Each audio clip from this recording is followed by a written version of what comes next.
వరసే తెలియనియో आनंदमे. Actually makeup म्हणजे काय हे पण माहिती नव्हतं.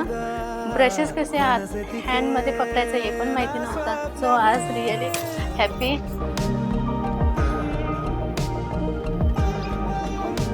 मेकअप किया, मुझे लग भी नहीं रहा कि मैंने मेकअप किया है. जैसे जैसे मैम ने बताया मैं वैसे वैसे उनके रूल्स फॉलो करती गई. ಇವಾಗ ಫಸ್ಟ್ ಟೈಮ್ ನಾನು ಮಾಡಿದಾಗ ಸ್ವಲ್ಪ ಮೇಕಪ್ ಲೈಟ್ ಅಂತ ಅನಿಸ್ತಿತ್ತು ನನಗೆ. ಇವಾಗ ಸ್ವಲ್ಪ ನಾನು ಚಂದ ಮಾಡಿದ್ದೀನಿ ಅಂತ ಅನಿಸ್ತಾ ಇದೆ. ಇನ್ನು ಪ್ರಾಕ್ಟೀಸ್ ಮಾಡಿ ಇದಕ್ಕಿಂತ ಚೆನ್ನಾಗಿ ಮಾಡ್ತೀನಿ. Ma'am step by step makeup ಹೇಳ್ಕೊಟ್ಟಿದ್ರು, ಅದೇ ಥರನೇ ಮಾಡಿದ್ದೀನಿ. ತುಂಬ ಖುಷಿ ಆಗ್ತಿದೆ.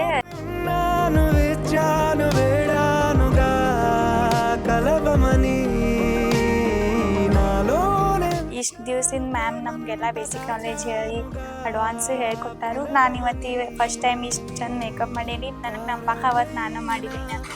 ಕಲೇನಿ ತಾಹ